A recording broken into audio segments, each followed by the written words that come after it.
아니 민주당에게? 전 당내에서 이재명 네. 대통령의 책임을 묻는 사람들은 네. 정말 정말 그 무슨 근거로 그렇게 하는지는 네. 모르겠고 네. 그러면 이 합당을 안 해서 평택을 해서 이 평지풍파를 일으킨 사람이 누구예요? 김용남 후보인가요? 조국 후보인가요? 조국 후보잖아요. 조심해. 내가 뛰어 내릴 겁니다. 조심해. 조심하세요. 그러니까 제 아무튼 얘기는 무슨 말인지 저길 간 알겠어. 것은 망국적인 그러니까 이제 부정 선거로는 올라타려고 하는 거 아니냐라는 해석이 충분히 가능하게 하는 거죠. 근데 이제 아이러니한 게 네. 장동혁 대표가 안 간 데가 이겼잖아요.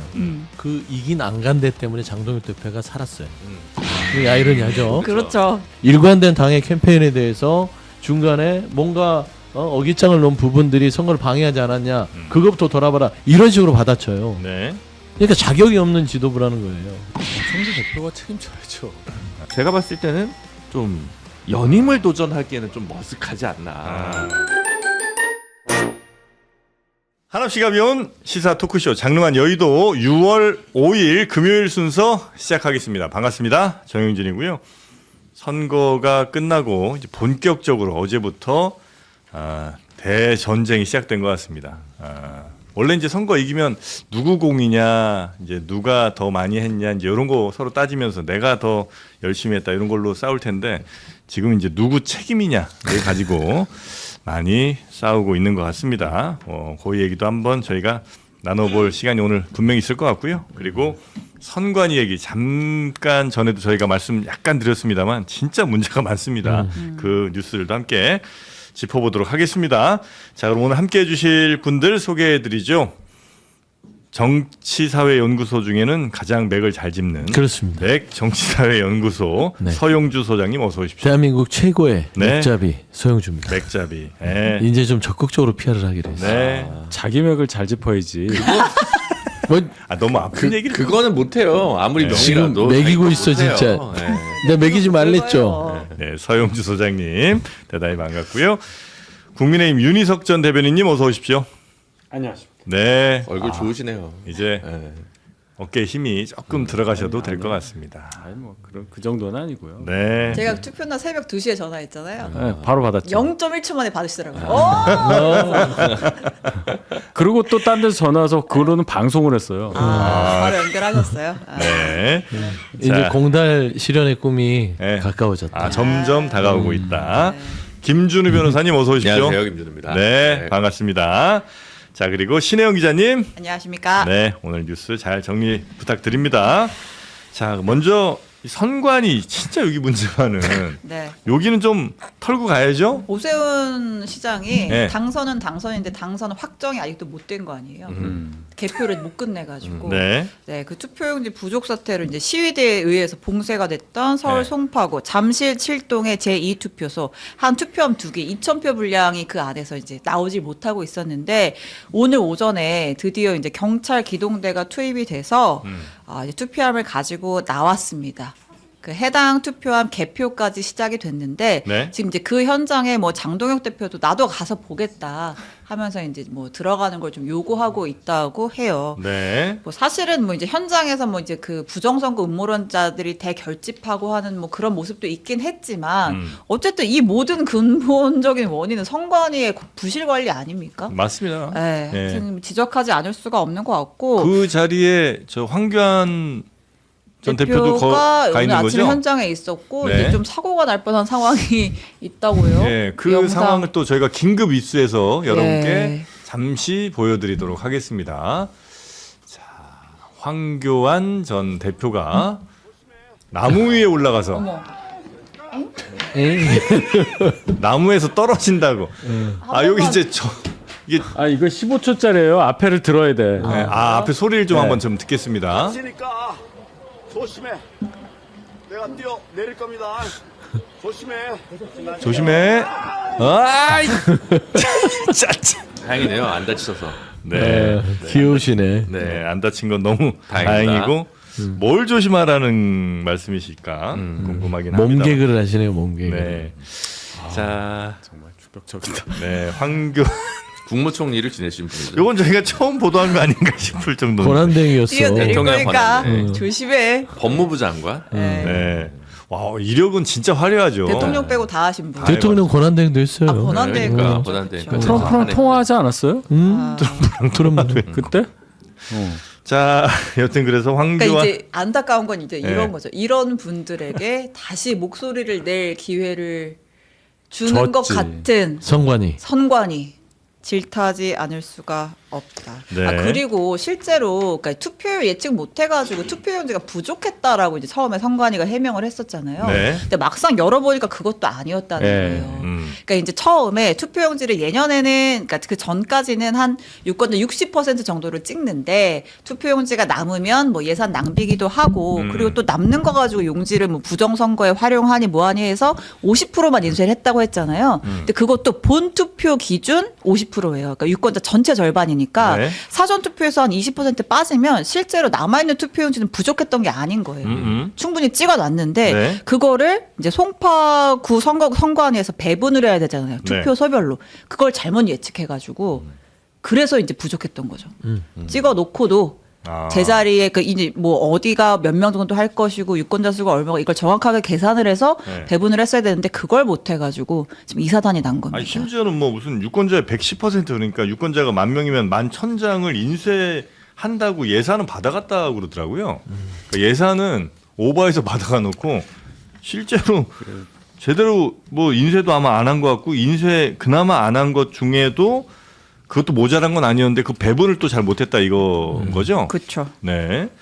선관위는 도대체 문제가 한두 번이 아니지 않습니까? 뭐 전에도 이 선거 전에도 뭐죠? 그 소쿠리. 소쿠리 코로나 있었죠. 때 소쿠리. 예, 그리고 또 취업 특혜 특혜 취업 있었고요. 네.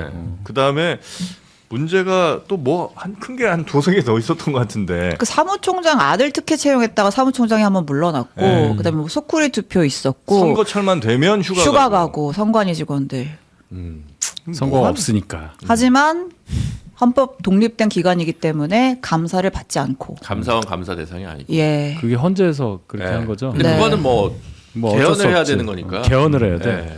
네. 그러니까 이게 근본적인 문제가 뭐냐면 권한은 많이 누리면서 책임을 안 지는 게 문제라니까요. 그러니까요. 이게 이제 이 부처도 그렇고 공무원도 그렇고 정치인도 그래요. 예. 우리가 늘 이게 그 불만을 토해내는 게 아니 권한을 줬잖아. 그러면 책임질 때는 책임을 좀 져라 이건데 앞서도 얘기했지만 세계 다 뭐 채용 비리부터 소쿠리까지 가는데 뭐 소쿠리 때는 그때 그 사무총장이 그만뒀나요? 관리위원장이 그만뒀는가 했는데 책임을 안 지려고 해요.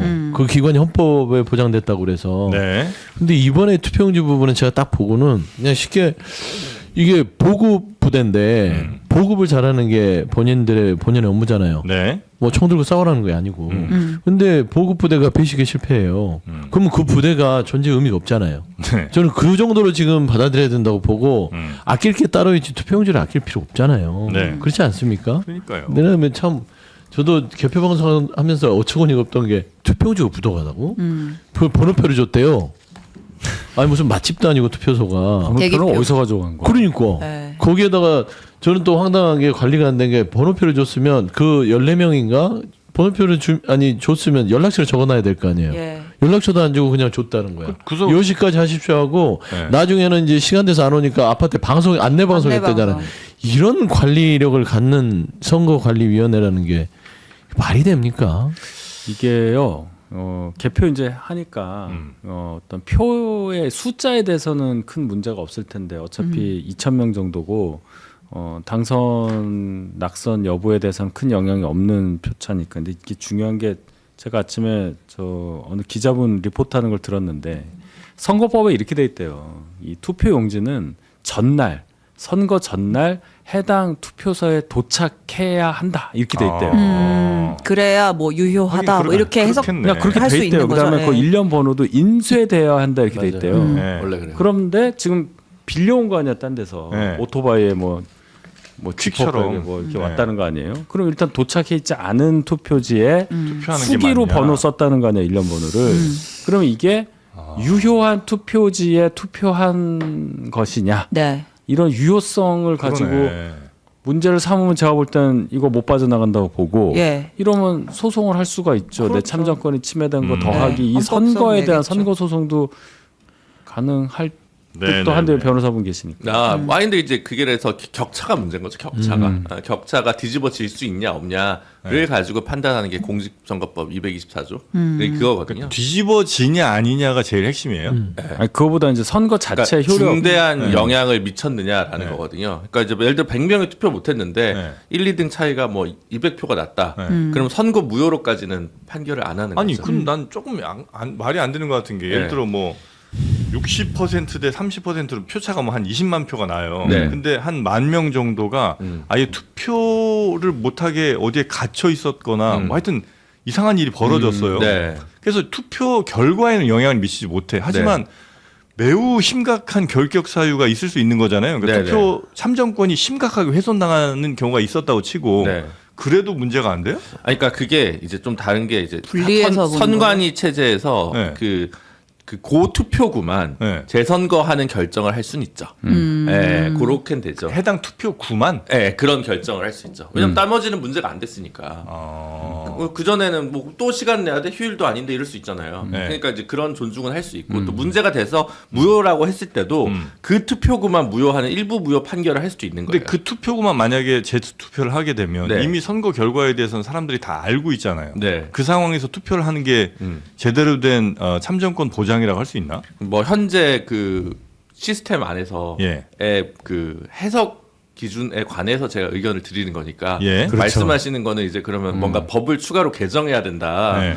뭐 한동훈 의원이 뭔가 개정안을 내시든가 하면 될 것 갑자기요? 같고. 그러니까 제 말은 이제 현재까지는 그렇고 실제로 이게 선거 무효가 뭐 인용된 판례가 없을 거예요. 그러니까 네. 뭐 대법원 판례가 원래 이래요 이렇게 얘기할 것도 없고 다만 이제 그 전에 뭐 부정선거론자분들이 뭐 사전투표 관련해서 문제 제기한 다양한 소송 케이스들만 있을 뿐이거든요. 예. 그래서 현재 시스템 안에서는 그렇습니다. 이게 독일이 재선거를 한번 한 적 있죠. 예. 21년도. 그때가 이제 거기는 이제 선거에 영향을 미칠 만한 규모였어요. 규모였고. 200개 투표소에 그리고 투표용지가 부족했고 그 투표용지를 복사를 해서 써서 그 부분들을 재선거로 투표용지가 딴 게 왔대요. 막. 예. 나 그러니까 이제 송판대 예를 들면 뭐 강남께 온다. 그렇게 투표에 영향을 줄 만한 어떤 사안이면 재선거가 이루어지겠으나 저기는 이제 투표소에 문제가 있다면 저 투표소만 재투표가 이루어지거나 네. 그렇게 하는 게 맞다라고 선관위나 다른 이제 법률 그 분석가들 얘기를 근데 하죠. 이제 지금 저기서 그래서 저는 이제 아직 다 따져보지는 않았지만 기초의회는 약간 뭐 좀 표차가 적잖아요. 그렇죠. 아까 네. 박정훈 의원 지역구예요. 예. 그 말씀하시더라고요. 영향 없다고. 아, 그래요? 영향 없네요. 아, 그거 안 까도 결과 뒤집히는 거 없다? 네. 그래서 그거가 왜냐면 송파는 12군데가 된다고 하니까 저도 이제 기자분들 연락 와서 몇 개 멘트 줬는데 기초의회나 기초비례는 조금 영향이 있을 수도 있는 데이터를 모르니까 가능성이 있다고 얘기를 하지. 근데 예를 들면 교육감 선거면 뭐 정근식 조전혁이 1, 2등인데 이게 격차가 제일 많이 나잖아요. 네. 이거는 뭐 안 한다. 근데 이제 뭐 실무적인 측면에서 선거 자체를 무효로 하거나 재선거를 하거냐에 대해서는 뭐 이제 뒤집힐 수 없기 때문에 이제 그렇게 해석을 할 수 있을지라도 참 기본권 침해당한 건 그렇죠. 그 얘기예요, 제 가지고서는 얘기가. 네. 문제 제기 충분히 할 수 있고. 그건 소송을 갈 수 있는 네. 거예요. 뭐 이제 개별 소송. 위자료 청구 소송을 한다든가 뭐 이런 것들을 할 수 있겠죠. 그쵸. 그래서 아마 송파구 쪽에 계신 법률가분들이 지금 네. 이제 뭐 기분이 좋아? 많이 뭘 기획할 수는 있겠죠. 아, 집단 소송 이런 거? 저당 대표가 원래 재투표하자고 했었잖아요. 재선거하자고. 재선거하자고. 네. 그건 이제 완전 싹 들어갔죠. 안 하시던데요? 근데 네. 저는 물어보고 싶어요. 네. 장동 대표님. 그러니까 정원 재선거 하실 겁니까? 이럴 아니, 건가? 그러니까 재선거 지금 어떤 입장이신지 네. 분명히 얘기를 해달라. 왜 말을 안 하고 뭉개고 있냐? 장 대표의 행보가 물론 이 문제에 대해서 당연히 야당이 항의할 수 있잖아요. 그러면 이제 오늘도 항의할 곳은 선관위지 이 현장이 아니잖아요. 이 현장에서 자기가 뭘 보겠다는 거야? 뭘 항의하겠다는 거예요? 근데 이제 잠실 뛰쳐갔잖아요. 그러니까 그 전에. 저기를 가는 게 아니라 선관위를 가야죠. 선관위를 중앙 선관위를. 네. 그러면 선관위를 불러야지. 성관이 당일날 가셨죠. 가긴 갔지.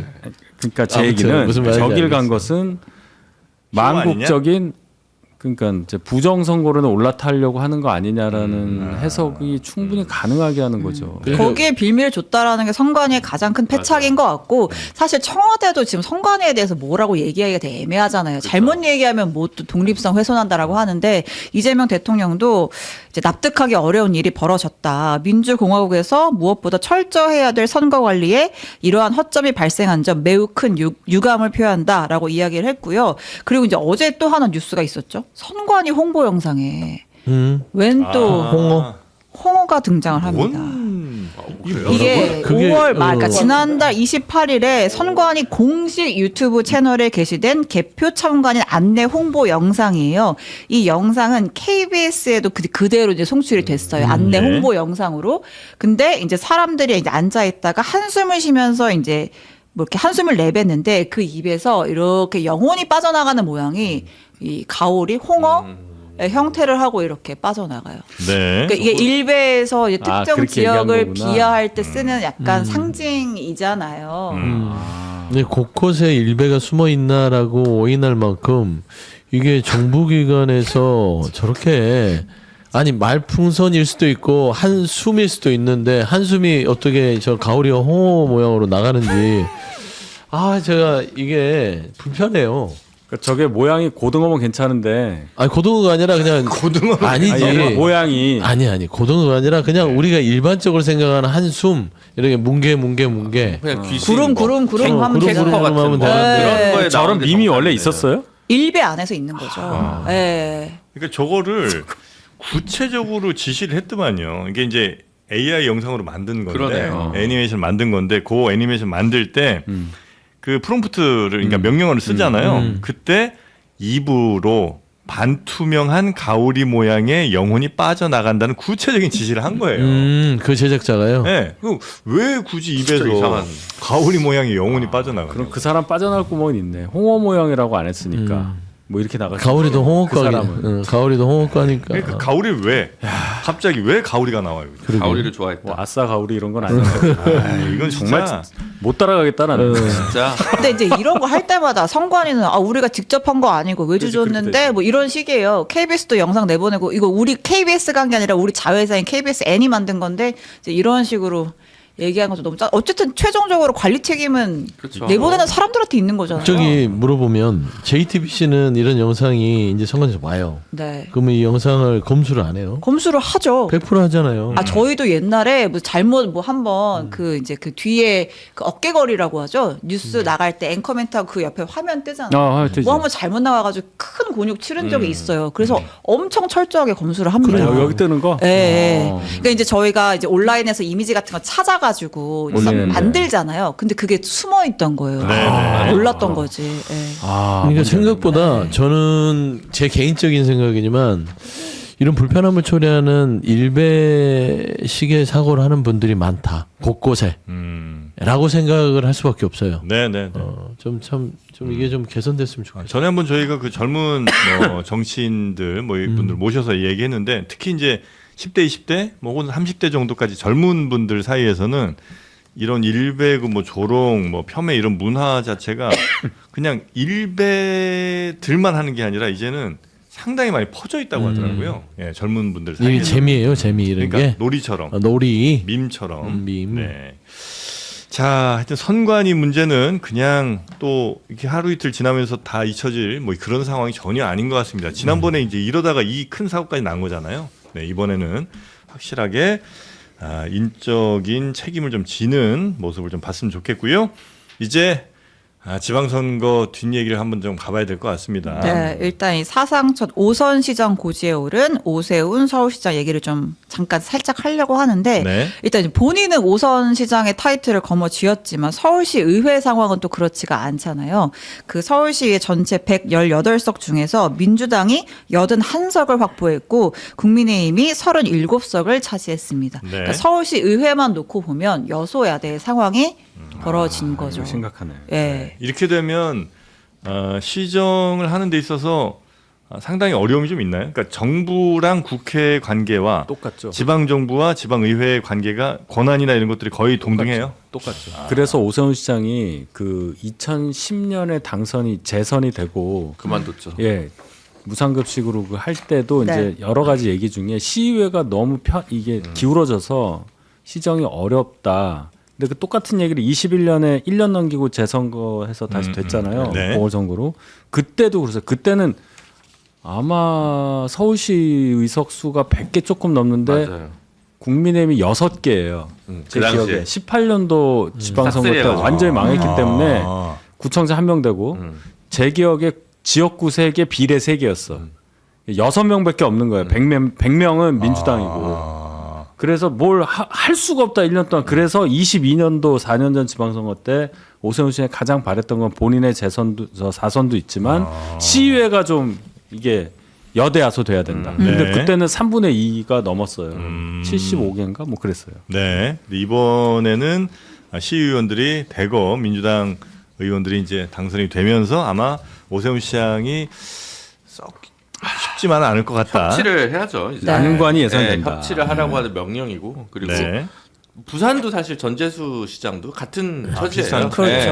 거기 국민의힘이 또 다수파고 그래서 이걸 좀 잘 했으면 좋겠고 예를 들면 뭐 뭔가 그래서 상징적인 제스처가 좀 뭐가 필요할 것 같아요. 협치를 네네네. 위한 예를 들면 TBS 문제. 그 이슈가 이제 서울시에서는 꽤 중요하잖아요. 네. 네, 많은 분들이 또 인지하고 계시는 그런 이슈기도 하고. 본인도 이제 좀 뭔가 변화의 의지가 있다는 식으로 얘기는 했는데 네. 어떨지 그 부분이 제일 귀추가 TBS에 주목돼요. 대해서는 되게 좀 그러니까 차갑게 이제 얘기한 것 어제 같은데. 당선 인사하고 나서 이제 선거 사무실에서 이제 기자들이 여러 가지 질문을 했는데 예. 이제 TBS랑 관계 어떻게 풀 거냐. 그러니까 사실 이제 TBS가 2022년에 서울시에서 이제 지원조례 폐지되면서 사실 경영난이 있는 상황이긴 하잖아요. 관계 어떻게 풀어갈 거냐라고 이제 물었는데 오세훈 시장이 진짜 좀 차갑게 얘기를 했습니다.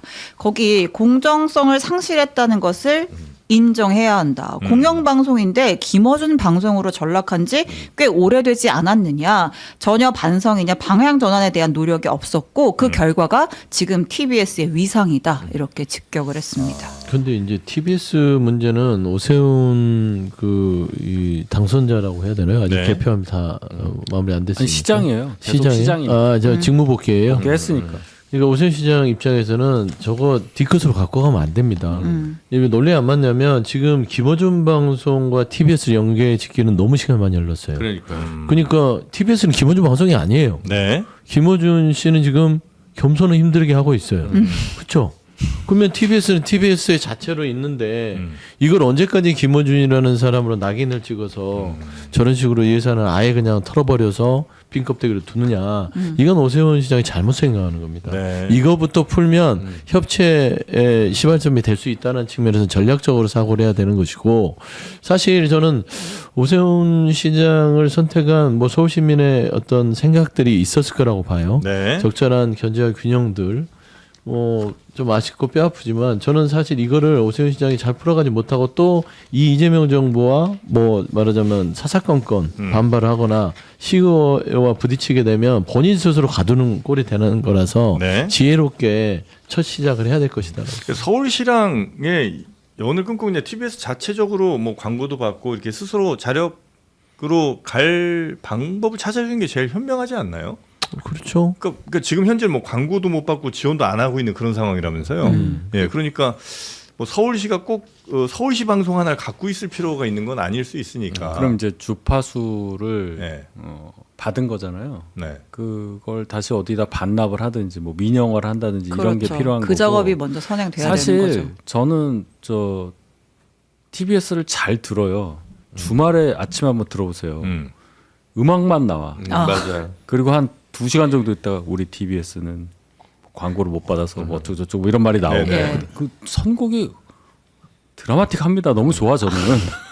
그러니까 음악만 나와 쫙 나와요. 근데 그게 너무 길더라. 그러니까 저는 외우잖아요. 이 다음 노래 뭐고. 그래서 이런 거는 처음엔 좋았는데 이거 바꿔야 되겠다는 생각 확실히 합니다. 솔직히. 네. 봤을 때는 그 정영진 앵커를 아침 7시에 받고 그럼 공정성 논란 없을 거 아닙니까? TBS에 네. 이왕이면 페이를 못 맞추나 또? 네. 페이를 못 맞추나? 3%가 이왕이면 더 더 안 일찍 돼요. 해. 페이가 안 되고 페이가 안 되는. 한 그 다음에 6시부터 해요. 저는 이제 TBS 문제를 어떻게 또 생각하냐면 네. 방송과 주파수 이런 뭐 정치적인 걸 떠나서 여기 종사하는 종사자들도 생각해야 될 거 그러니까 아닙니까? 임금 문제가. 네, 임금 문제도 있고 네. 이분들도 이날의 국민이고 노동자 근로자잖아요. 예. 그러면 그런 문제 차원에서 접근을 좀 해야 되지. 언제까지 이념적으로만 계속해서 TBS를 이렇게 방치할 것이냐. 네. 좀 이건 좀 대승적으로 생각하자. 좀 그런 제안을 드립니다. 자, 다른 방송국 생각하고 훈훈한 방송입니다. 그죠? 아, 논평 좀 처지니까 네. 불붙는 주제로 넘어갑니다. 이 서울시장 민주당 입장에선 제일 뼈아픈 패배였잖아요. 그러니까 이제 전체적인 스코어로 보면 분명히 이겼는데 졌어. 이겼는데 진 기분을 지울 수가 없는 상황. 서울이 있고 이제 어쨌든 이제 정청래 대표가 그렇게 얘기를 했죠. 우리가 이겼지만 서울의 패배가 너무 아프다라고 얘기를 했고 이 상황에서 차기 전당대회 어떤 경쟁자라고도 볼 수가 있겠죠. 송영길 당선인이 정청래 지도부의 책임론을 꺼내 들었습니다. 들어볼까요? 네. 국민의 현명한 선택에 감사드리고 존중합니다. 다만 서울을 탈환하지 못해 아픕니다. 이렇게 좋은 이재명 정부의 지지율을 잘 활용하지 못한 이 당의 선거 전략이나 이런 게 아쉬운 점이 큽니다. 네. 이제 본격적으로 이 책임 공방이 이제 시작된 것 같고요. 또 많은 분들이 아마 참전을 하게 될 것 같습니다. 이거 어떻게 이 뒤에 이제 민주당 내 상황이 상당히 심각해질 것 같거든요. 일단 뭐 심각해지는 부분들은 네. 좀 나중에 얘기를 하고 선거에 대한 평가를 두고 보면 네. 정청래 대표가 이 선거의 평가를 그래도 잘했다라고 할 만한 것이었냐라는 것은 솔직히 민주당을 지지하는 당원들이나 또 시민들은 부글부글합니다. 네. 특히 서울을 잃었잖아요. 근데 서울에 대해서 그냥 아프다. 근데 전체적으로 우리가 잘했다. 그래서 당정청 힘을 합쳐서 이재명 정부의 성공으로 해서 우리가 이 국민들의 선택에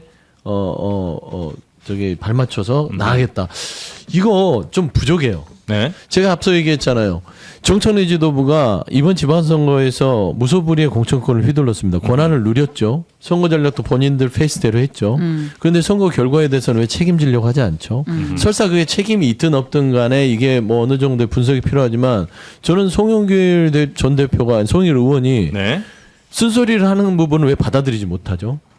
그러니까 저는 굉장히 놀라운 게 당 지도부에 쓴소리를 하는 것은 해당행위라고 하는 그런 인식 자체가 언제부터 민주당 내에 있는지 모르겠어요. 냉정하게 따졌을 때 서울 경남을 잃은 것은요. 이재명 정부의 국정 운영의 치명적인 결과입니다. 전북 지키는 거 이재명 대통령의 국정 운영에 무슨 상관이 있어요? 저는 좀 냉정하게 얘기하면. 네. 저는 전북은 좀 잃더라도 서울 경남, 북가, 평택 이렇게 몰입을 해서 지켜내는 것들이 지방선거에서 좋은 평가를 있는 것이지 치열했던 곳이기도 하고요. 치열했고요. 예. 그러면은 거기에 당력을 집중해야 되는데 성적표를 우리가 받아보고 나서 그 과정을 지켜보면 전북의 무소속 김관영을 막기 위해서 정청래 지도부가 전 혼신힘을 다한 건 우리가 다 알고 있을 거예요. 예. 전북이 그쵸? 엄청 집중했죠. 그리고 마지막에 고발까지 했잖아요. 당에서 공중전으로 계속해서 논평을 내줬어요. 김관영은 안 된다. 제가 수없는 논평을 봤는데 경남 김경수를 지원하는 논평이 나갔습니까? 하정우와 한동훈 두 사람의 어떤 경쟁관계 프레임을 만드는 논평이 얼만큼 나갔는지, 그 다음에 정은호에 대한 그 서울에 있어서의 캠페인이 당에서 얼마나 나갔는지, 저는 이런 걸 돌이켜봤을 때 네. 송영길 의원이 얘기하는 부분들이 그게 거슬려서는 안 돼요. 근데 조성래 사무총장이 거기에 대해서 뭘 합니까? 일관된 당의 캠페인에 대해서 중간에 뭔가 어깃장을 놓은 부분들이 선거를 방해하지 않았냐. 그것부터 돌아봐라. 이런 식으로 받아쳐요. 네. 그러니까 자격이 없는 지도부라는 거예요. 그러니까 태도부터가. 네. 제가 결과를 떠나서. 그래서 저는 사실 이게 본인들 스스로 이게 다음 당대표에 연임을 하려는 지도부의 생각이 있다면 차라리 로키로 가면서 갔던 게 훨씬 나은데 네. 너무 나 잘했다. 왜 나한테 책임을 묻냐. 니들 책임이라고 하는 상황에 대해서 이게 전당대회를 앞두고 점점 더 이게 좀 안에서 좀 꽤 네네네. 상흔이 클 것 같다는 거예요. 비판하거나 아니면 여기에 대해서 이야기를 하면 대체로 또 맞는 키가 이제 왜 분열시키냐 혹은 뭐 갈라치기 하냐 이제 이런 얘기가 나오긴 하잖아요. 최민희 의원도 아마 지금 분열보다는 통합 행보를 해주기 바란다. 뭐 이런 얘기를 한 것 그러니까 같은데. 송영길 당선인이 정청래 대표를 저격을 하니까 송영길 당선인을 향해서 최민희 의원이 과거의 당대표답게 분열보다는 통합 행보를 해달라. 경쟁적인 책임 추궁하기 전에 이 선거 결과 냉정하게 한번 보십시다. 근데 지금 냉정하게 보려고 지금 이거 하는 거 아니에요? 아닌가요? 냉정하게 혹시 그러면 민주당은 아니신 두 분들은 그 책임이 누구에게 더 가는 게 맞다고 보시는지. 정청래 대표가 책임져야죠. 지금 서영주 소장이 맥을 잘 짚었잖아요. 반박을 누가 할 수 있겠어요, 이 말에 대해서. 전북 예를 들어서 뭔가 선거에 집중하지 못해서 김관영 지사가 당선된다 하더라도 네. 그는 진영의 문제가 아니라 당내 문제로 흡수가 되잖아요. 그건 얼마든지 후에 보정할 수 있다고 봐요. 근데 다른 지역 선거에 대해서는 이건 전혀 다르잖아요. 서울하고 경남 특히 말씀하신 건 아마 5급 3특 예, 5급 3특. 에 대해서 대통령이 추진하기가 어렵게 됐다. 특히 경남의 경우에 굉장히 아프게 생각하신 부분이 있잖아요. 서울은 말할 것도 없죠. 정청래 대표 스스로가 서울 지면 다 지는 거다라고 그랬잖아요. 네. 근데 거기에 집중할 수 있는 상황을 스스로 만들지 못했다. 그래놓고 지금 지방선거 후의 첫 일성이 국민들께 감사하다. 그러니까 이제 민주당 구성원들이 네. 이렇게 비난할 수밖에 없는 거죠. 그러니까 성적표대로면 12대 4니까 잠깐 제가 지난주에 12대 3대 1이라 그랬나요? 우리 그거 공개하기로 했는데. 맞다. 성적표 체크해볼게요. 체크. 네, 지금 배우고 있습니다. 네. 채점을 하고 틀리셨어요. 여기 많이 틀렸던 거 같고 고마워. 서울 틀렸으면 다 틀린 거야. 그래, 그렇죠. 서울 틀렸으면 다 틀린 거예요. 틀렸습니다. 저도 다 서울은. 낙제야, 다 낙제. 근데 어쨌든 이건 그거죠. 이제 평균 점수는 어쨌든 좋아요. 좋은데 기초 단체까지 따지면 18년, 22년에 비해서 원사이드하지 않습니다. 그러니까 승리가 그렇게까지 간 건 아니라는 거고 두 번째는 그래서 특히 서울을 졌기 때문에 평균 점수가 굉장히 높은데 과락이 나온 기분인 거죠. 과락이죠. 네, 그래서 그런 상황에서 이거를 냉정하게 평가를 해야 되는데 저는 그렇게 생각해요. 그러니까 지도부가 아무리 좋았어도 하기 힘든 게 있는 경우가 있어요. 예를 들면 뭐 저는 부산 북갑의 패배가 물론 이제 오빠 논란이 있지만 꼭 그 밭은 원래 좋지 않았다. 전재수만 이길 수 있는 밭이었다라는 평가도 가능해요. 말하자면. 그래서 울산 남구갑 거기 언제 뭐 민주당이 이긴 적이 있었나? 예를 들면 이렇게 다 하나하나 쪼개고 보면 근데 실책이 있는 게 있죠. 울산 김상욱 의원 당선됐습니다. 근데 박맹우 김두겸 단일화 안 돼서 네. 이게 된 거지. 단일화 됐으면 거기 지는 거였고 그래서 제가 봤을 때는 좀 연임을 도전하기에는 좀 머쓱하지 않나라는 게 첫 번째고요. 네. 민주당 차원에서 보면 이건 것 같아요. 뭐 장동혁 대표도 마찬가지인데 접전지에 당 대표가 와서 간표가 될까봐 안 부르는 사람들이 있는데 네.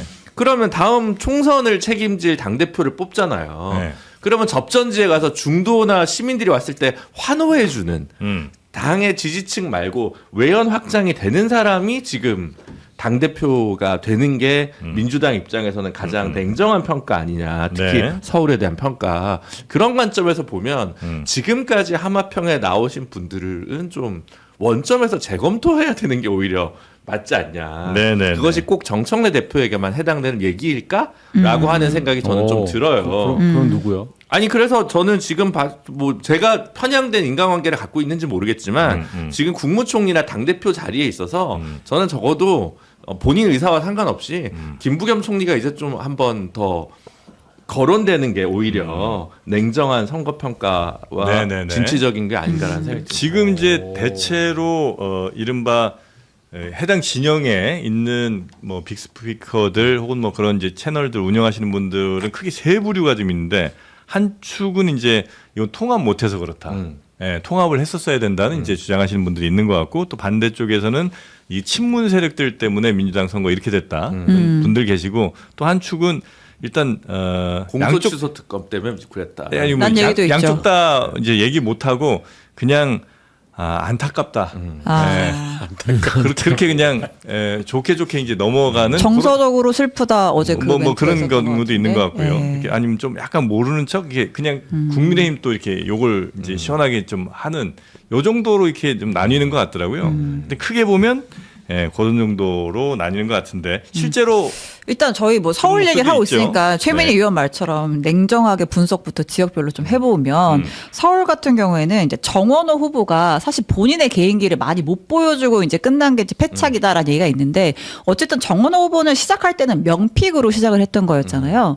라고 하면서 일 잘하는 구청장 출신의 후보, 그러니까 본인의 이미지였는데 그걸 제대로 활용을 못 했다라는 평가가 있고 그러한 가운데 어쨌든 그런 실용적인 이미지보다 조금 더 민주당의 이념적 이미지가 더 씌워지는 게 또 패착이다 이런 분석을 하는 분들이 있더라고요. 네. 잠깐 한번 들어볼게요. 이 행사 참석에서도 정원호 캠프는 몰랐습니다. 여기에 캠프가 대해서 모르는 행사에 후보가 참석하는 게 말이 됩니까? 탁현민 비서관이 정원호 후보에게 직접 요청을 했습니다. 이런 분들을 피해서 새로운 이미지의 정원호라고 하는 사람한테 투표하려고 기다렸던 사람들 입장에서는 투표 의욕이 사라지도록 만드는 이벤트가 될 수도 있는 거잖아요. 이재명의 정원호로 더 네. 부각을 시켰어야지. 근데 이제 기세가 꺾이는 굉장히 중요한 시점이었죠. 아. 이걸 보고 사람들이 다 그 전의를 상실해 버렸어요. 이때 당 그런 친문 세력들이 이 서울시장 선거에서 굉장히 강하게 개입했고 그런 정원호라는 개인이 그러면 정원호는 친문이야? 라는 색채가 더 씹어지면서 이 정원호에게 기대감을 갖고 있었던 적극 지지층도 있었는데 그 사람들이 모든 기대를 잃어버리게 됐습니다. 네. 네. 그러니까 저때 언급된 그 일정이 그 아지오 옛날에 그 문재인 신발? 구두라고 불렸던 네네네. 그 신발 행사장에 이제 정원호 후보, 정청래 대표, 뭐 유시민 작가 등등이 참석을 했던 그 장면을 말하는 거예요. 근데 이 상황이 4월 말인가 그랬는데 이때 무슨 사실 정원호 후보가 더 화제가 됐어야 됐는데 뭐 20년 앙숙, 유시민, 정청래 네네. 뭐 화해 이제 이런 걸로 좀 더 부각이 됐었던 행사였는데 네. 저 행사가 어떻게 꾸려진 거지라도 저도 그때 좀 궁금하긴 했었거든요. 근데 이제 정민철 부의장의 주장에 따르면 저 당시에 정원호 캠프는 저 참석자 몇 명들이 다 몰랐다라는 거죠. 예. 그래서 이제 좀 심플하게 얘기하면 친문 묻어서 졌다. 이제 이런 이제 분석인 거고요. 저는 좀 다르게 봐요. 음. 뭐 다르게 볼 수밖에 없잖아요. 내부자가 아니니까. 네. 애초에 후보 선출 과정에서 정원호 후보가 후보 되려고 나올 수 있죠, 당연히. 근데 그 과정이 정말 적어도 젊은 층이 생각하는 그런 완전 경쟁 방식이었느냐에 대한 회의론이 분명히 있어야 한다고 봐요. 이분이 중앙정계 데뷔한 거는 이재명 대통령이 픽을 한 거기 때문입니다. 네. 분명히 개인기가 있다고 해서 픽을 한 거잖아요. 근데 보니까 개인기가 없잖아. 그런 개인기를 배워서 뭐 억지로 하든지 뭐 이렇게 되는 과정일 수밖에 없는데 그걸 확인하기도 전에 민주당에서 관성적인 투표를 한 거잖아요. 후보 선출 과정에서 오래 준비했던 박주민, 전현희 이런 분들을 그냥 1차에서 꺾어버렸어요. 네. 우리 그때 그런 얘기 했잖아요. 이거 분명히 박주민하고 둘이 뭐 결선 결선해서 간다? 이런 얘기는 그냥 1차 끝나버렸잖아요. 네. 결과는 모릅니다. 말 안 해주니까. 그러면 바람 불기도 전에 풀이 누워버린 거 아니에요. 대통령이 픽을 했으니까. 여기서부터 완전 경쟁은 없어지는 거죠. 그러면 거기다가 이제 이분의 이미지가 뭐 운동권 출신 이게 덮어졌어요. 솔직히 얘기해서. 네. 적어도 젊은 분들은 운동권을 기득권으로 봅니다. 그걸 민주당에서 자각하고 있는지 잘 모르겠어요. 그러니까 시작부터 저는 후보 선출 과정이 잘못된 것 같아요. 후보 선출 과정이 잘못됐으면 후보 된 이후로는 여론조사 결과가 안 좋게 나왔어야 되는데 여론조사 결과는 굉장히 좋게 나왔었잖아요. 그러니까 여론조사의 신뢰로 가는 건데 제 얘기는 뭐냐면 이거 어떻게 하면 정원호 후보가 이길 수도 있는 선거였잖아요. 네네네. 졌으니까 지금 이 얘기가 나오는 건데 네. 지던 이기든 간에 할 수 있는 얘기를 저는 하는 거예요. 알겠습니다. 근데 이제 아마 이 정민철 부의장의 이제 주장은 그래서 분명히 정원호 후보는 성동구청장으로 일을 잘하는 이미지, 뭐 이념 뭐 이런 거 이제 크게 연연하지 않고 이재명 대통령처럼 뭔가 일을 잘하고 성과를 낸 걸로 이제 서울시장 운동을 했었어야 되는데 네. 오히려 이념 색채가 이 사건 이후로 이 사진 이후로 많이 묻혀지면서 사람들의 선택을 덜 받게 됐다 이런 주장인 것 같습니다. 뭐 그 주장은 할 수 있으나 네. 저는 사실상 이게 뭐 사진 한 장을 가지고 선거에 얼마만큼 큰 영향을 미쳤을까라는 생각은 해요. 네. 이게 이제 결과론적으로 안 좋은 결과가 있다 보니까 이 부분들을 끄집어내서 이 요소가 선거에 영향을 미쳤다고 하는 것 같고 저는 그 부분이 있는 것 같아요. 뭐 이념 성향에 대한 이미지가 더 씌워졌다. 원래 정원호 후보가 강점을 가졌던 건 실용, 진영 영맥이 안 된다. 일로 승부한다라는 거였어요. 2년보다는 진영 논리에서 좀 자유로운 사람이라고 했었는데 선거 기간 내내 이 진영 프레임 안에서 빨리 못 나왔어요.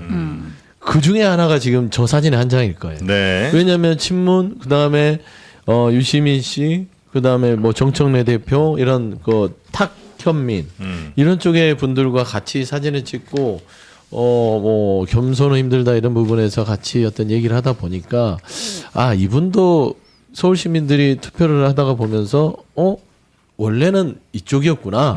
우리가 잠깐 생각을 못했네. 일 말고도 진영이 이쪽에 있는 사람이다라는 부분들은 있었으나 저는 저게 요인은 아니에요, 페인이. 네. 중요한 요인은 사실 민주당이 그 선거를 진행하면서 정원호 후보가 가지지 못한 약점들을 메워주지 못했어요. 예를 들면은 큰 프레임 싸움에서 부동산 문제에 대한 것들이 정원호 후보가 허덕거리고 있을 때 당이 나서서 그런 부분을 채워줘야 되거든요.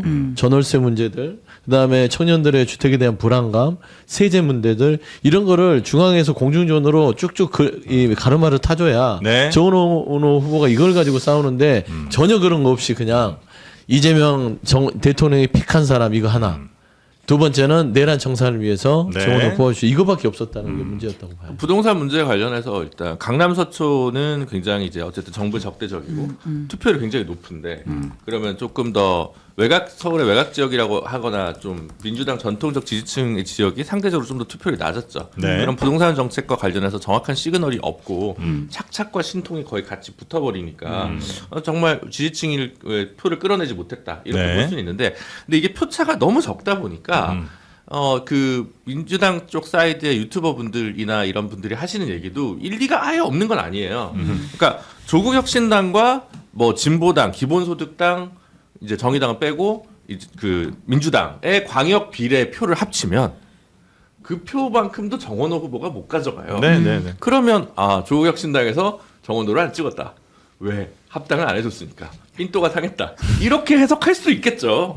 말하자면 그 표도 다 못 먹었으니까. 근데 뭐 아직도 일부에서는 이거 권영국 때문이다. 이런 식으로 이제 또 얘기하는. 제가 봤을 또 때는 정의당 때문이래. 그 논리. 네. 근데 제가 봤을 때는 조국혁신당, 진보당, 기본소득당 표도 다 못 먹었다고요. 그러니까 그 부분을 좀 보셔야 될 필요가 있지 않나. 네. 그런 생각이 들어요. 저희가 이제 서울 페인에 대해서 분석을 하고 있는데 사실 이 정원호의 패배에 대해서 청와대도 지금 웃지 못하는 상황이에요. 어쨌든 정원호 후보는 명픽으로 갔던 후보이고 지금 이제 명픽 후보들 중에서 뭐 청와대 출신들 예를 들면 뭐 김병욱 성남시장 후보 또 수도권인데 떨어졌고 뭐 하정 후보는 사실 뭐 말할 것도 없고 또 한동훈이랑 변수가 있으니까 약간 뭐 하더라도 그렇죠. 어쨌든 지금 뭐 정원호, 김병욱 등등의 패배에 대해서 청와대도 지금 굉장히 심각하게 바라보고 있을 거란 말이죠. 근데 또 얘기를 들어보면 지금 이제 우리가 뭐 정청래의 책임이냐 아니냐 요 프레임이 또 하나가 있고 또 이제 일부 민주당 의원들은 대놓고 말은 못하지만 사실은 이건 대통령의 책임도 있다라고 생각하는 분들도 있더라고요. 그러니까 예를 들면 부동산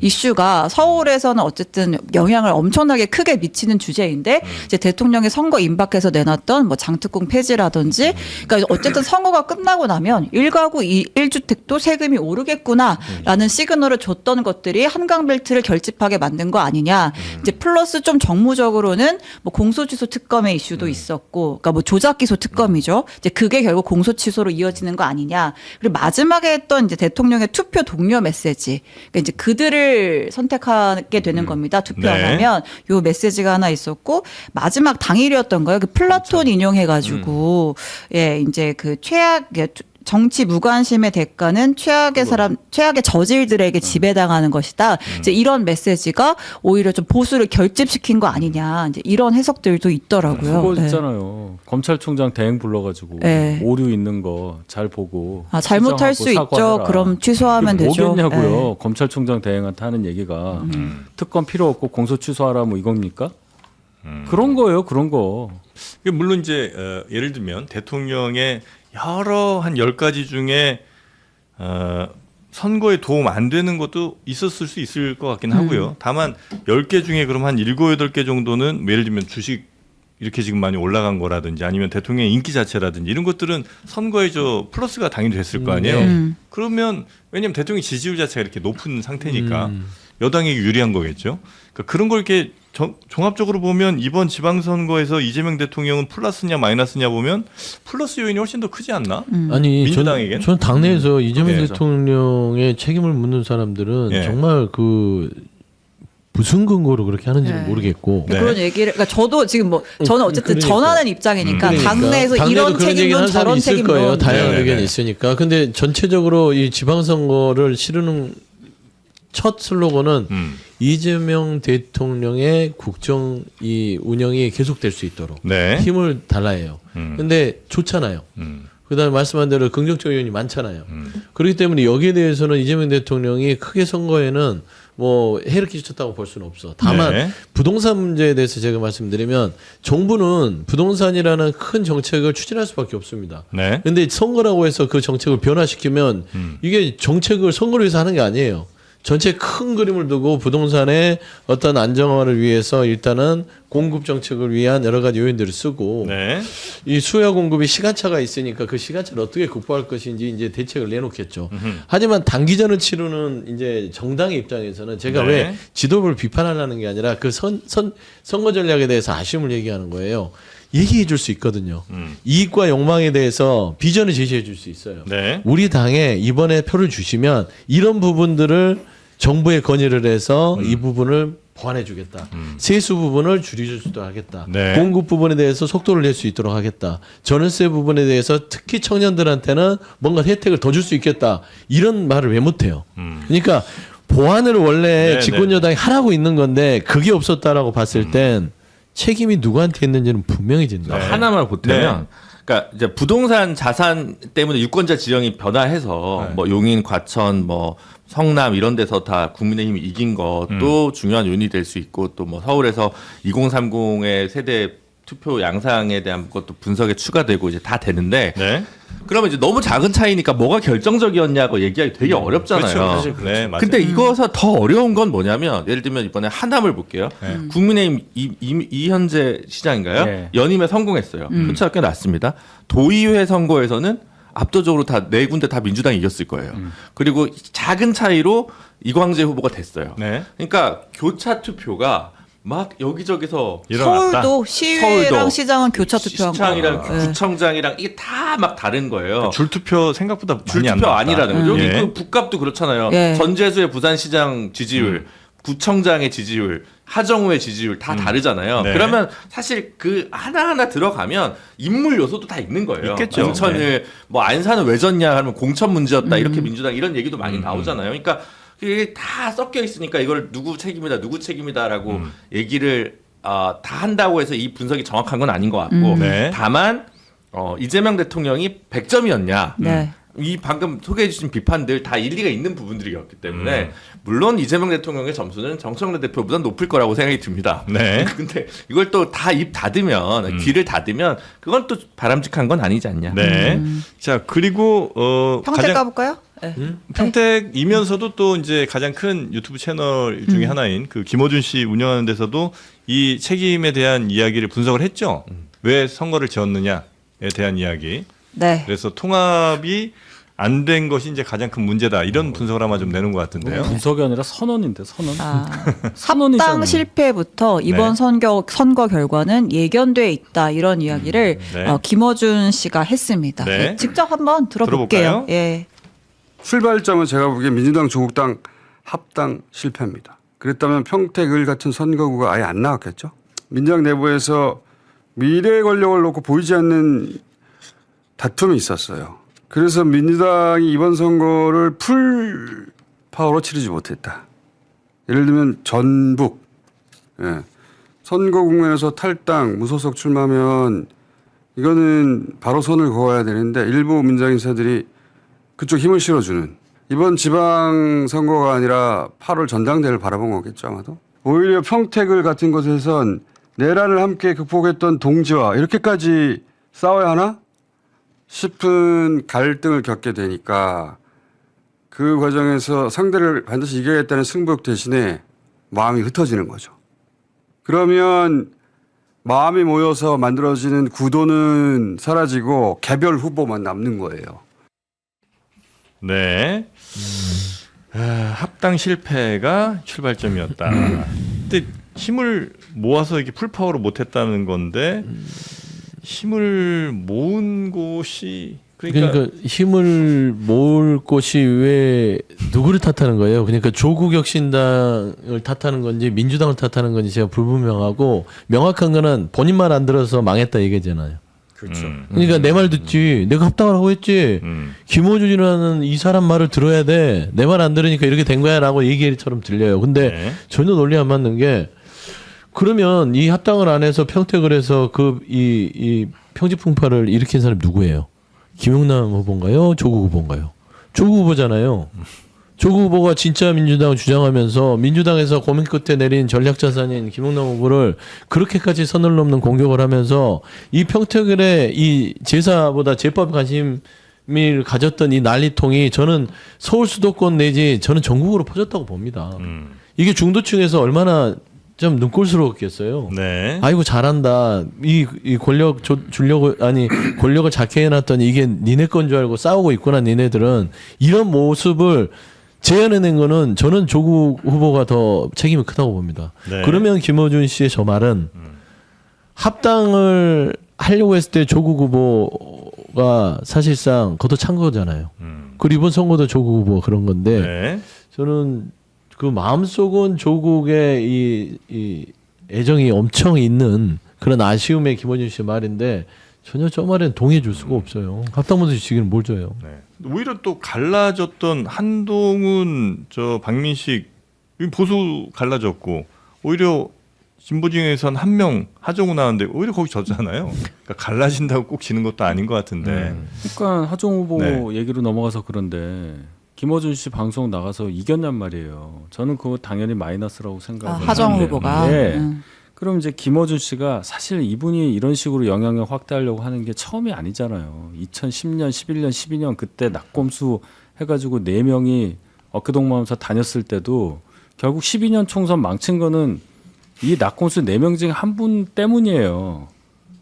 어떻게 보면 네. 그렇잖아요. 네. 그때 임기 말기에 치른 선거를 저희가 152석을 합니다. 그것 때문에 저는 그렇게 봐요. 그러니까 이런 식으로 영향력을 확대하는 분, 확대된 상태는 결국 그 진영에 별로 좋지 않은 상황을 준다는 걸 이미 알고 있는데 민주당의 상당수 분들, 심지어 대표까지, 총리까지 이 방송 가서 이해를 못 하겠어요, 도대체. 네. 제가 한마디 좀 안 할 수 없는 게 돌이켜봤으면 좋겠어요. 진보정의 빅스피커라고 할 수 있는 그 겸손에 힘들다, 매불쇼 등등해서 이번 선거에서 국민의힘 공격한 적이 있어요? 그냥 우리 진영 내 평택을 가지고 사실 민주당에 있는 후보를 힐날했잖아요. 심지어 김어준 씨는 유시민 작가까지 불러다가 어떻게 했어요? 사전투표 전에. 김용남 후보에 대해서 엄청 비판합니다. 네. 그냥 이번 지방선거에서 누구를 위해서 빅스피커들이 싸우는지 돌이켜보셨으면 좋겠어. 진영에서의 갈등을 초래했던 본인들의 모습을 돌이켜보고 정말 그거를 자제시키려고 중재 역할을 했는지 그리고 국민의힘을 이번 지방선거에서 심판해야 된다는 메시지를 더 많이 냈는지 저는 그건 아니라고 봅니다. 그러니까 무조건 이겼다고 생각하고 그럼 이겼으니까 이 중에서는 우리가 요만큼 뭐 이런 생각이 좀 앞섰던 거 아닌가 생각이 좀 들어요. 이제 각자 뭐 표현과 사상의 자유가 있으니까 네네네네. 이제 뭐 그렇다고 생각이 드는데 어쨌든 조국 대표는 3등을 했어요. 네. 네. 그리고 제가 24년 총선 때 비례 지지율을 보니까 경기도 기준으로 네. 평택까지는 못 찾아봤습니다. 민주당이 한 29, 조국혁신당이 그때 한 24 이쯤 나왔거든요. 근데 지금 이번 선거는 이제 27, 26이었단 말이죠. 그러니까 사실은 대선 주자이고 대표이기 때문에 그거보다 좀 더 나와야 돼요. 정당 지지율보다. 그러니까 어쨌든 평택을 선택한 건 조국 대표고 네. 거기서 못 만들어낸 겁니다. 매력 발산의 중도 확장을 설득을 못 해낸 거예요. 그래서 이게 사실 치명적인 거고 네. 앞에서 그게 뭐 전방 후방 효과. 그러니까 제가 봤을 땐 차라리 그냥 호남으로 출마하고 조국혁신당이 정말 호남을 풀파워로 했으면 당선자가 좀 더 많이 나오지 않았을까. 이번에 물론 기초단체장 2명이 당선됐습니다만 전체 합산했을 때 당선자 숫자는 진보당보다 한두 명 적더라고요. 네, 그런 걸 생각해 보면 전반적으로 좀 네네. 조국혁신당의 판단도 미스가 있지 않았나 조국 싶습니다. 혁신당은 특히 이제 조국 대표는 어떻게 해야 됩니까 이제? 뭐 어디로 가요? 사퇴했죠, 어제. 이제 예. 당 대표는 지금 사퇴했죠. 잠시 네. 쉬었다가 예. 다시 추대를 받아서 돌아오거나 추대를 아니면 또 받아요? 전당 대표돼요? 민주당의 전당대회를 앞두고 예. 뭐 합당 연대 논의를 할 가능성이 크죠. 아, 조국 그러니까 대표가. 이제 사실상은 그 지분은 100% 본인 거잖아요. 예. 조국혁신당이 저는 거의 개인 사업자식으로 운영이 된다고 봐요. 그건 좀 아니 왜 그러냐면 저는 깜짝 놀랐던 국회의원이 게 12명인데. 아니 사퇴를 했다가 예. 다시 복귀를 해서 추대를 받고 돼요. 예. 그러면 다시 사퇴를 해요. 그리고 이름은 조국혁신당이에요. 저는 사실 조국혁신당에서 조국을 떼야 된다고 봅니다. 아, 그냥 혁신당. 아니 평택을 해서 진짜 민주당 후보가 조국이었다며요. 그러면 앞에다 민주는 붙여줘야죠. 민주혁신당.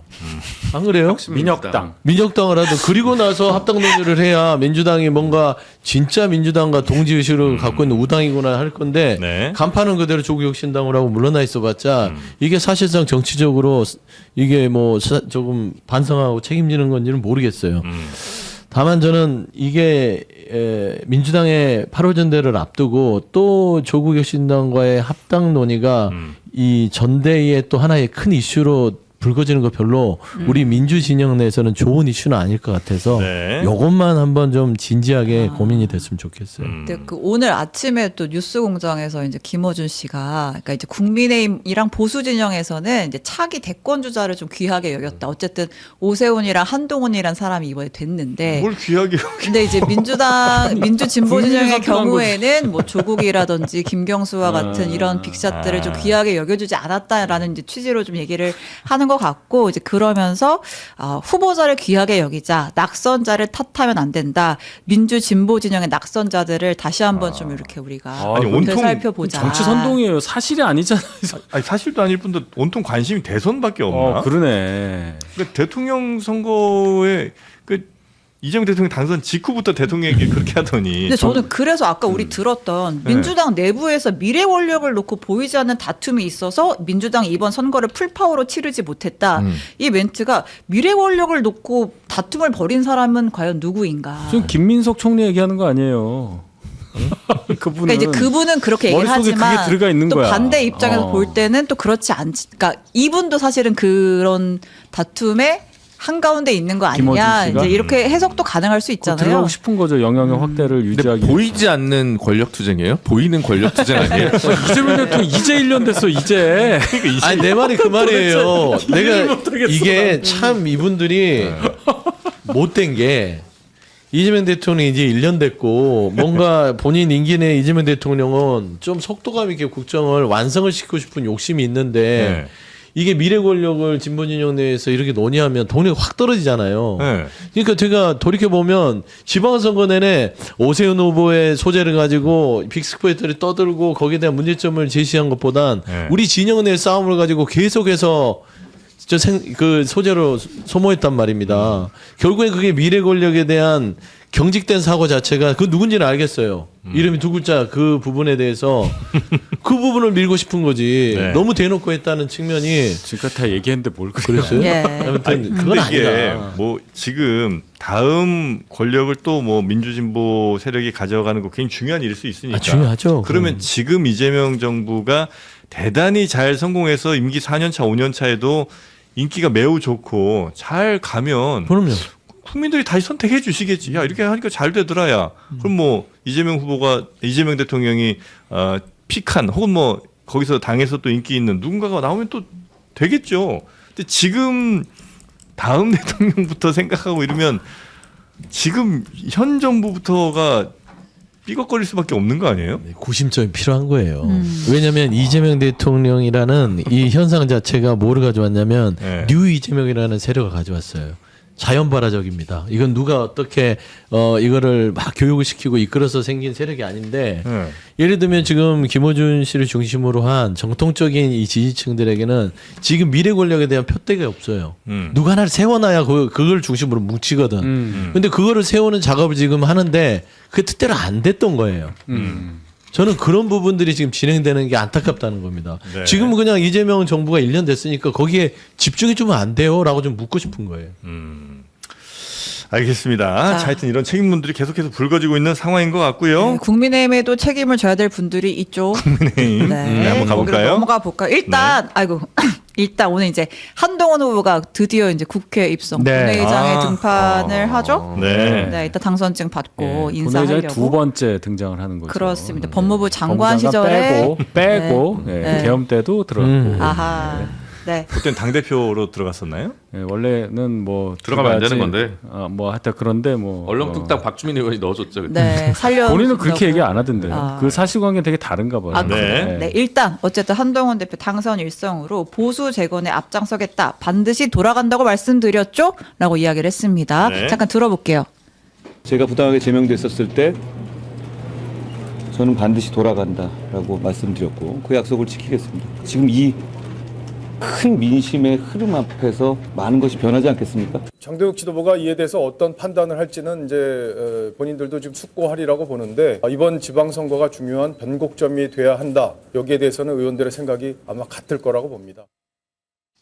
네, 그러니까 네. 한동훈 대표도 그렇고 친한계도 그렇고 그다음에 이제 평택에서 당선된 유이동 당선인도 그렇고 이제 보수 재건이 필요하다는 목소리 내고 있잖아요. 네. 국민의힘 단체 대화방에서도 이 장동혁 사퇴론이 분출되기 시작을 했습니다.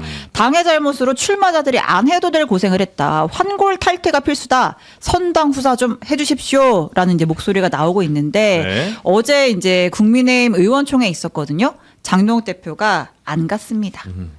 네, 컨디션이 좋지 않다는 컨디션이. 이유로 가지 않았고 네. 다만 이제 선거에 대한 평가를 페이스북에 올렸죠. 희망의 불씨를 우리가 지켜냈다. 막중한 책임을 외면하지 않고 당원들과 나아갈 세기를 찾겠다. 응 사퇴 안 해라고 올렸습니다. 예. 네. 당원들과 나아갈 새 길을 찾겠다. 네.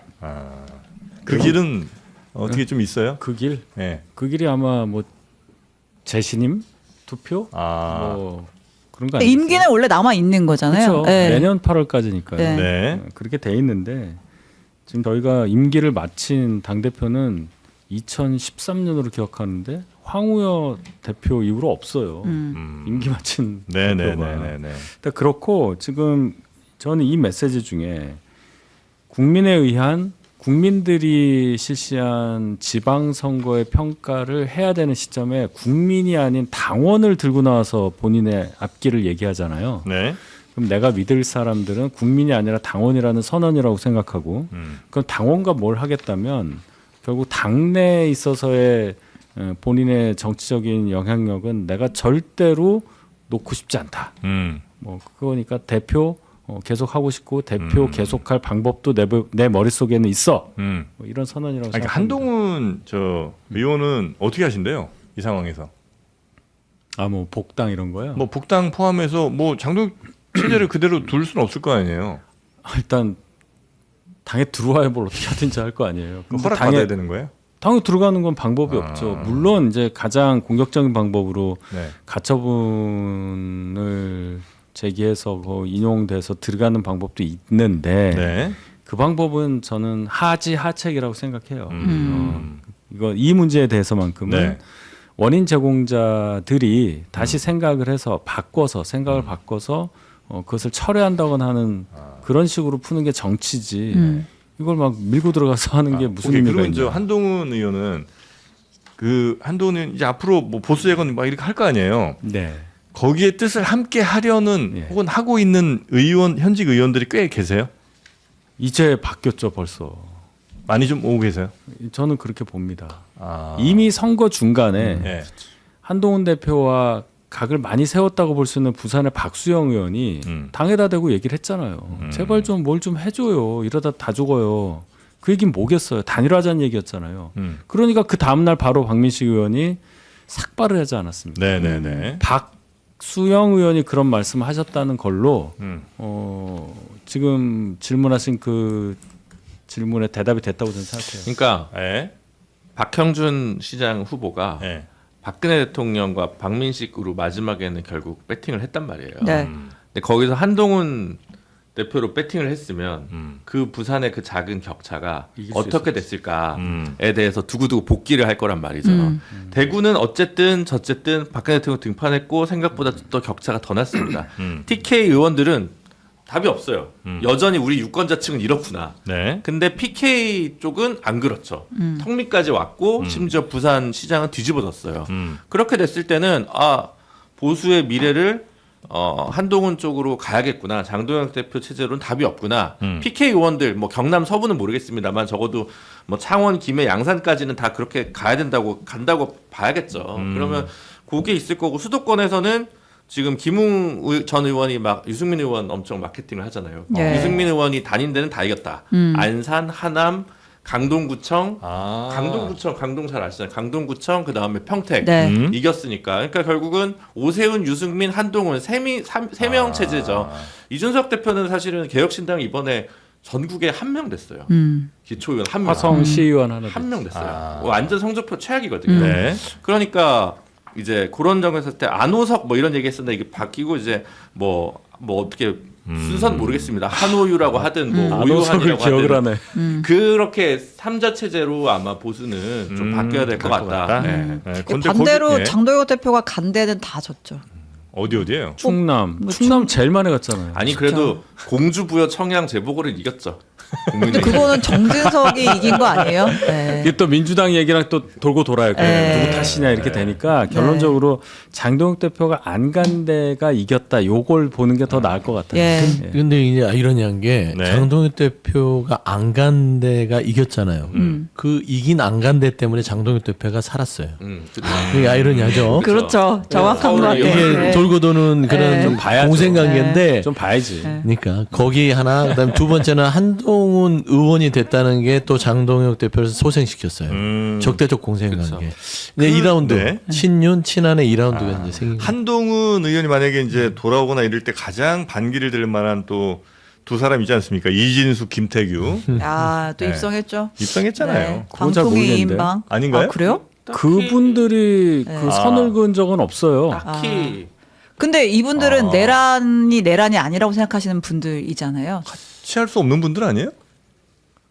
그거는 전혀 다르지. 윤 정부에서 네. 관료를 했다는 것과 네. 그럼 윤 정부에서 뭔가 장관을 하건 한 사람 무조건 한동훈 아니 저는 하건 그 안 돼. 의미가 이 아니라 얘기. 그거는 다 같이 한동훈 장관도 윤 정부에서 한 자리를 했었는데 그게 지금의 아니라 상황. 내란을 바라보는 입장. 그러니까 윤 어게인과 한동훈 대표는 함께 할 수는 없잖아요. 네. 근데 이제 그 당에는 이제 이런 이진수, 김태규 같은 분들이 새롭게 들어오는데 한동훈 대표가 복당해서 이제 이분들과 같이 한 당에서 목소리를 내야 하니까. 한동훈 대표가 누구를 배척한다는 얘기는 안 했어요. 앞으로를 보고 다 같이 하자는 얘기를 계속 선거 중에 했죠. 문제는 이 두 분이 진짜 그 말씀하신 대로 그런 입장을 밝힌다면야 그건 뭐 본인들의 선택인 거고 근데 그럴 가능성은 저는 많아 보이진 않아요. 앞으로 예. 오. 여태까지는 사실 이진숙 후보는 저희 방송 그 선거 직전 인터뷰에서도 선거 때였잖아요. 입장이 바뀔 것이다. 그럼요. 아니 선거 때는 이재명 대통령도 모두의 대통령이 되겠다고 했어. 나는 근데 기대했지 순진하게. 이진숙 의원 캐릭터상 크게 바뀔 것 같지는 않아요. 그러니까 사실 장동혁 대표 쪽과 좀 성분이 좀 많이 맞지 한동훈 의원 쪽 아니 그런 성향. 근데 지금 뭐 울산이나 저기 뭐 대구에서 뭐 이진숙 의원 대구니까 그렇다 치더라도 선거 결과를 봤는데 지금 장동혁 대표한테 배팅을 할 정치인이 사실은 TK는 또 다른 지형이 있는 거지만 네. 수도권의 의원들이나 강원도의 의원들이든 누구든 간에 네. 그렇게 갈까요?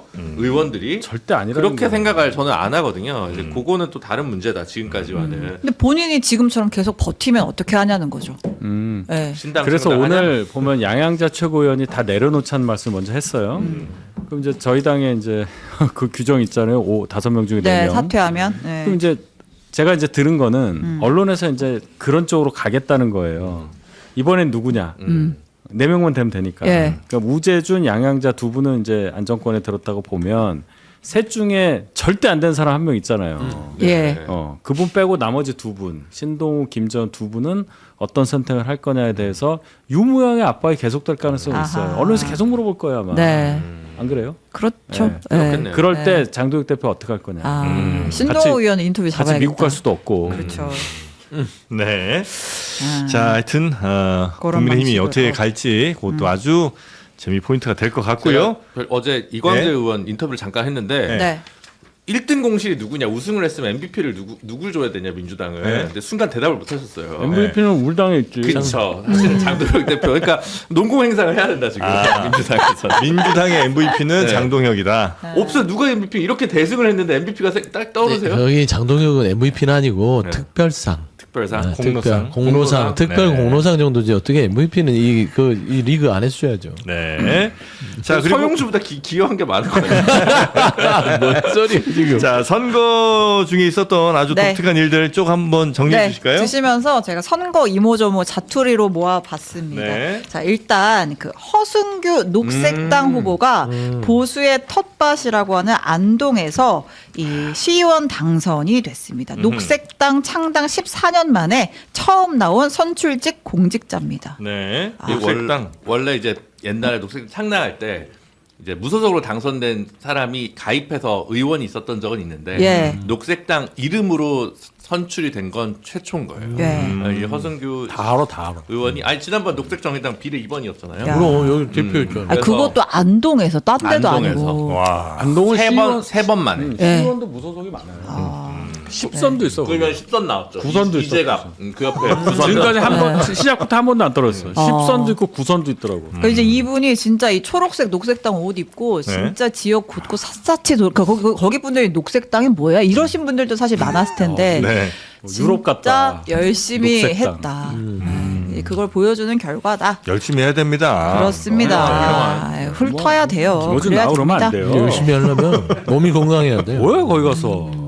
갑자기 네. 자 그리고 그다음에 이제 그 목포에 전 국회의원이죠 손혜원 의원이 목포 시의원으로 당선이 됐습니다. 아, 이것도 멋있다. 그러니까 사실은 국회의원하고 이게 좀 체급을 낮춰서 뭐 시의원, 구의원으로 가는 게 좀 사실 좀 쉬운 결정은 아니잖아요. 근데 이제 본인 딴에는 그 과거에 이제 의원하던 시절에 목포 부동산 투기 논란이 있고 막 이랬었는데 아니다 나는 이제 목포의 진심이다. 목포 발전시키려고 내가 했던 거다라고 했다가 막 대법원까지 가고 그랬잖아요. 그 후에 진짜 이제 목포에서 정치 활동 하겠다라고 해서 시의원 출마했고 당선이 됐습니다. 이 확실히 목포는 정치적 다양성이 열려 있는 것 같아요. 정의당도 2명이나 당선이 됐어요. 진짜로 시의원으로 이번에 그런 게 없어.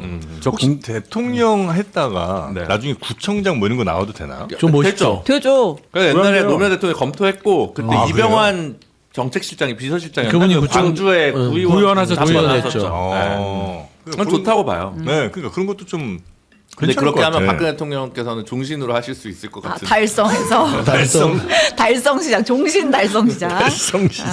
점수를 하시는. 근데 제발 좀 아, 그치, 그랬으면 달성을 좋겠어요. 줘요. 정치가. 네, 맞아. 어.